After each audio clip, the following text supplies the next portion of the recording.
Olá, eu sou a Laís Dias, eu faço parte do grupo de pesquisa Análises Comportamentais e Práticas Culturais, ou SPC, coordenado pelo professor Dr. Fabrício de Souza, e hoje, juntamente com a Joana Leana Farias, nós vamos apresentar alguns resultados da nossa pesquisa, o Sexting como prática cultural entre universitários, uma investigação com estudantes de instituições públicas e privadas. A virtualização das relações transformou radicalmente a sociabilidade contemporânea, trazendo novas dinâmicas de socialização. Um dos pontos cruciais de tais relações é o fato dessas serem mediadas através de dispositivos móveis, onde inúmeros repertórios comportamentais podem ser observados, e, dentre eles, objeto de estudo dessa pesquisa, nós temos o sexting. A palavra sexting deriva de texting, que se refere à troca de mensagens escritas por meio de aparelhos celulares e dispositivos móveis.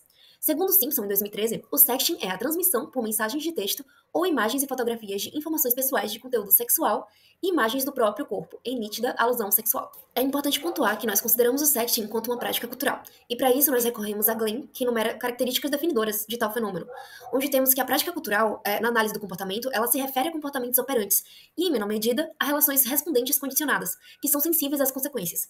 Esses comportamentos, eles são funcionalmente semelhantes e realizados por mais de uma pessoa. Eles vão se propagar entre diferentes indivíduos por meio de processos de aprendizagem. E como essa propagação implica um entrelaçamento de contingências, as práticas culturais, elas envolvem comportamentos sociais ou com componentes sociais, destacando um aspecto coletivo dessas ações. Meu nome é Joana Leana e eu vou falar um pouco sobre o método e resultados encontrados.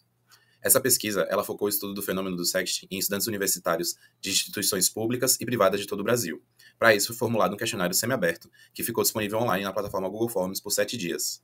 O instrumento era respondido de forma anônima e continha 44 questões. A pesquisa contou com a adesão de 604 participantes, sendo 600 dessas participações consideradas válidas. Desse número, 300 dessas respostas foram então submetidas à análise de conteúdo para investigar a ocorrência de contingências entrelaçadas e os seus efeitos no compartilhamento de conteúdos eróticos. A análise de conteúdo realizada está baseada nos conceitos de macrocontingência e metacontingência, onde, para Glenn et al., temos que macrocontingências descrevem relação entre o comportamento operante de vários indivíduos, ou macrocomportamento, não necessariamente entrelaçados, e os efeitos cumulativos resultantes da soma das transformações ambientais geradas por esses comportamentos. Já metacontingências descrevem a relação entre contingências comportamentais entrelaçadas, seus produtos agregados e uma consequência cultural selecionadora. Dessas 300 respostas analisadas, 209 pessoas se identificaram como mulheres, 88 como homens e 3 como pessoas não binárias. Essas pessoas responderam questões sobre as motivações para o sexting, e a nossa análise verificou os temas principais contidos nelas. Nessas respostas foram identificados os antecedentes e as consequências do sexting. A análise de conteúdo mostrou 2 eventos motivacionais mais citados: estimulação sexual e relação interpessoal. Esses eventos motivacionais tornaram-se, então, 2 categorias de análise construídas durante o processo de análise, e, como mostra a tabela 2, conceituadas da seguinte forma. A categoria estimulação sexual descreve a produção, em si ou em outra pessoa, de excitação e prazer. Já a categoria relação interpessoal descreve a busca e ou o estabelecimento de relações de proximidade com as pessoas. Dentro dessas 300 respostas analisadas, foram, então, identificadas 72 descrições de contingências completas, que correspondem a 43 mulheres, 28 homens e uma pessoa não binária. 60 dessas respostas descreviam um evento motivacional da estimulação sexual e 36 envolviam a relação interpessoal. É importante citar que o número de contingências completas analisadas é maior que o número de pessoas que as descreveram, porque, às vezes, nas respostas, o participante se referia a mais de uma contingência. Nessa tabela, é possível observar 2 exemplos de respostas onde é identificada tríplices contingências completas alusivas à prática do sexting. Como vocês podem ver, além da identificação do antecedente, da resposta e da consequência, cada uma dessas respostas também é identificada por uma categoria de análise. A partir dessa análise de conteúdo, é possível, então, considerar alguns dados iniciais. Por exemplo, em relação à estimulação sexual, foi observado que são preponderantes antecedentes que envolvem excitação ou privação sexual, tendo como principais consequências o alívio da excitação sexual, a visualização do corpo da parceira ou do parceiro e sentir-se desejado por essa outra pessoa.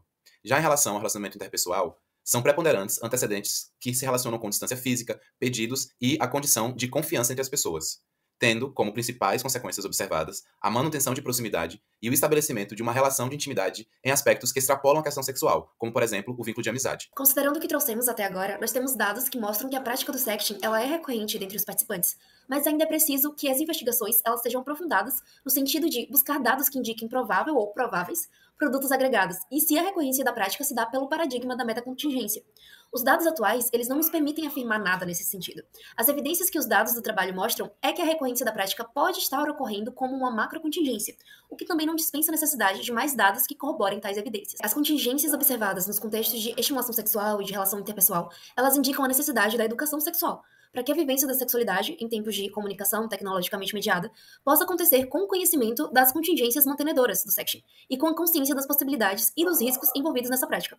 Então, fica evidenciado que a importância da intervenção baseada no conhecimento das contingências que caracterizam a prática cultural do sexting. Essas são as nossas referências.